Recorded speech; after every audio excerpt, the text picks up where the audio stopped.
Hi friends, welcome to our channel.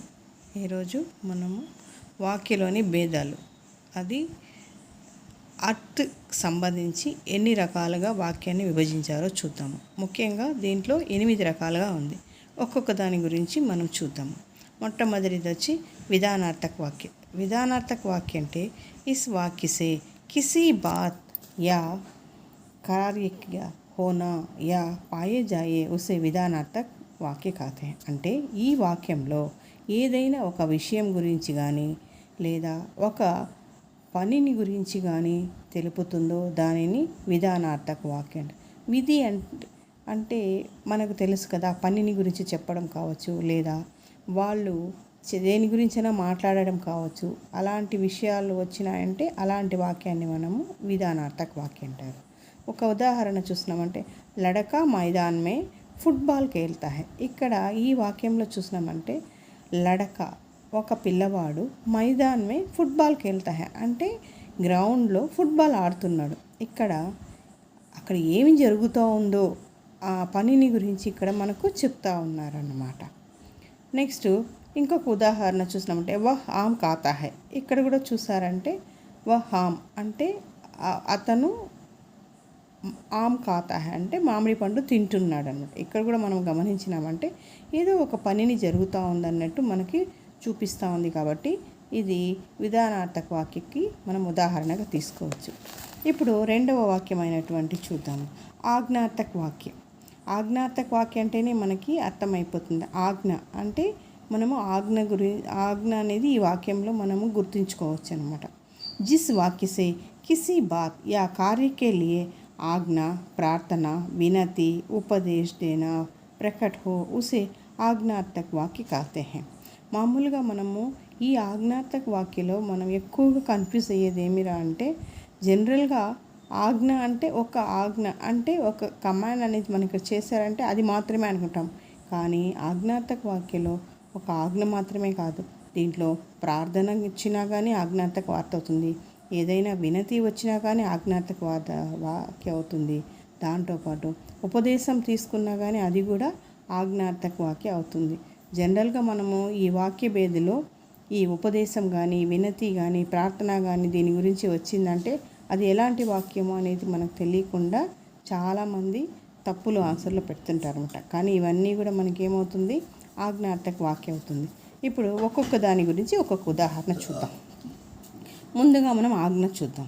తుమ్ బాహర్ జావు అంటే నువ్వు బయటికి వెళ్ళు. తుమ్ అందర్ ఆవు అంటే నువ్వు లోపలికి రా. ఇవన్నీ మనకేమవుతుంది, ఆజ్ఞ అంటే వాళ్ళు ఆజ్ఞాపిస్తే మనం చేస్తాము. రెండవది వినతి.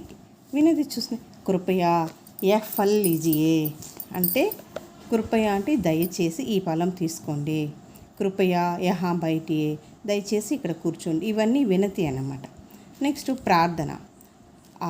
ఇదర్ ఆయియే అంటే మనం మర్యాదగా పిలుస్తాం కదా, ఇక్కడ ఇటు సైడు రండి అనేది నుంచి మనకు ప్రార్థన కింద వస్తుంది.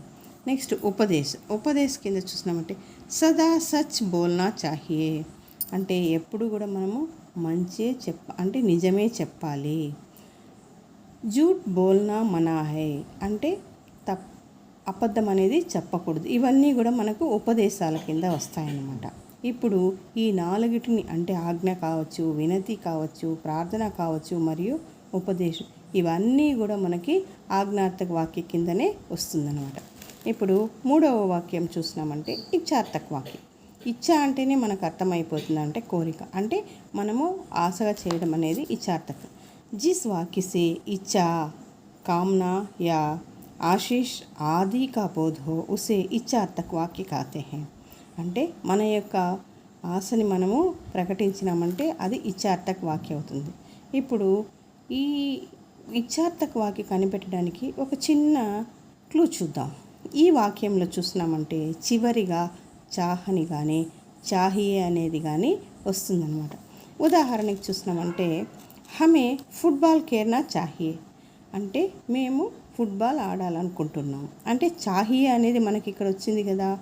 ఈజీగా మనము ఇచ్ఛార్థక వాక్య కనిపెట్టాలంటే చాహియే కానీ చాహ్ కానీ వచ్చిందంటే మనకి ఈజీగా మనము ఇచ్ఛార్థక వాక్యాన్ని కనిపెట్టచ్చు. మన మార్కులు మనం ఈజీగా తీసుకోవచ్చు అన్నమాట.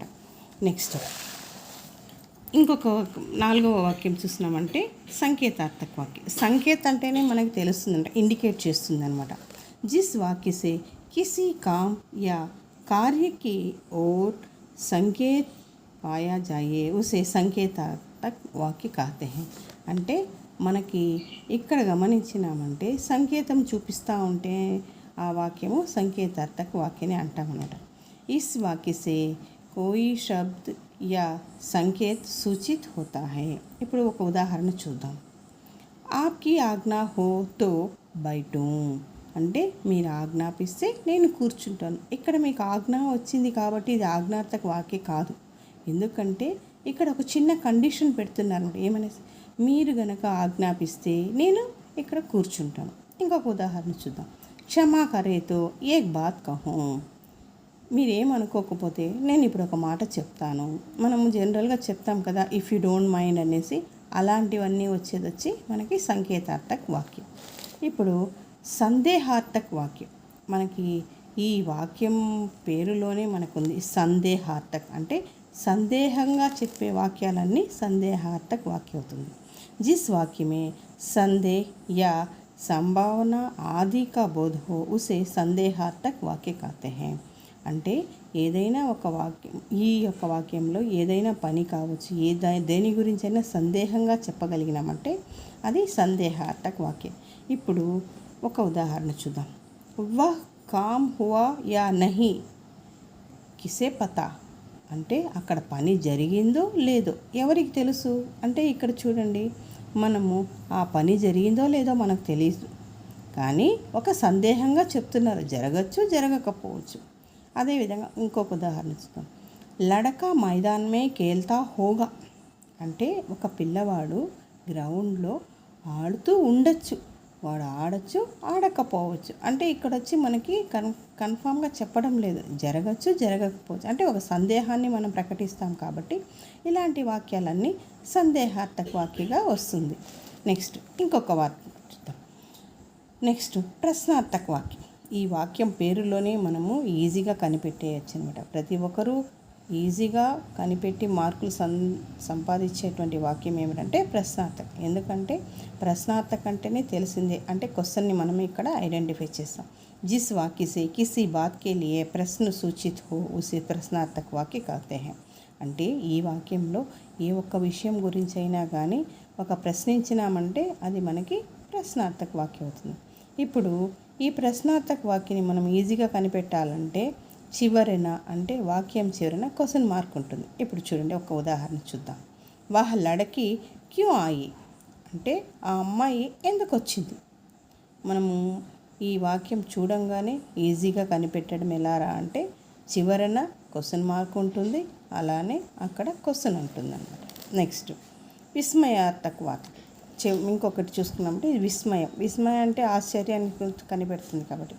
జిస్ వాక్యమే విస్మయ్ హర్ష ఆది కా బోధ హో ఉసే విస్మయార్థక వాక్య कहते हैं. అంటే ఈ విషయం విస్మయార్థక వాక్యంలో ఏదైనా ఆశ్చర్యాన్ని కనుక మనకు చూపించిందంటే అది విస్మయార్థక వాక్య అవుతుంది. ఈ విస్మయార్థక వాక్యాన్ని మనం ఎలా కనిపెట్టాలంటే ఎక్స్క్లమేటరీ మార్క్ అనేది ఉందన్నమాట. ఇప్పుడు చూడండి, ఒక ఉదాహరణ తీసుకుంటామంటే అరే తుమ్నే ఏసా క్యూ కియా. అరే నువ్వు ఇలా ఎందుకు చేస్తావు. అంటే ఇక్కడ మనకి విస్మయార్థక ఆ యొక్క సింబల్ని చూడంగానే ఫస్ట్ కనిపెట్టేయచ్చు. అది కాకుండా మనం ఈ అర్థం చూసుకున్నా కానీ అరే నువ్వు ఎందుకు ఇలా చేసావు అంటే అక్కడ ఒక ఆశ్చర్యాన్ని చూపించే విధంగా ఉంటుంది. కాబట్టి అలాంటి వాక్యాలని విస్మయార్థక వాక్యం ఉంటుంది. నెక్స్ట్ నిషేధార్థక వాక్యం. నిషేధ అంటేనే మనకు తెలిసిన విషయమే, అంటే కాదు, లేదు అనేటువంటి వస్తుంది కాబట్టి నిషేధార్థక వాక్యం అవుతుంది అన్నమాట. జిస్ వాక్య సే కిसी बात या कार्य का ना होना पाया जाए वह నిషేధార్థక వాక్య कहते हैं. అంటే ఈ వాక్యంలో ఏ ఒక్క పనిని కావచ్చు, ఏ ఒక్క కార్యాన్ని కావచ్చు, అది జరగలేదు అని సూచిస్తూ ఉంది అంటే అది మనకి నిషేధార్థక వాక్య అవుతుంది. ఇప్పుడు ఒక ఉదాహరణ చూస్తాం. తుమ్ పానీ మత్ పిఓ. అంటే మీరు నీళ్లు తాగొద్దు. ఈ నిషేధార్థక వాక్యం మనం ఈజీగా కనిపెట్టాలంటే నా కావచ్చు, నహి కావచ్చు, మత్ కావచ్చు, ఇలాంటి పదాలు కనుక మనకు ఈ వాక్యంలో కనిపించిందంటే అవన్నీ మనకి నిషేధార్థక వాక్యం అవుతుంది. Thank you friends. మీకు కనుక నా వీడియో నచ్చిందంటే లైక్ చేయండి, సబ్స్క్రైబ్ చేయండి, సపోర్ట్ చేయండి. Thank you.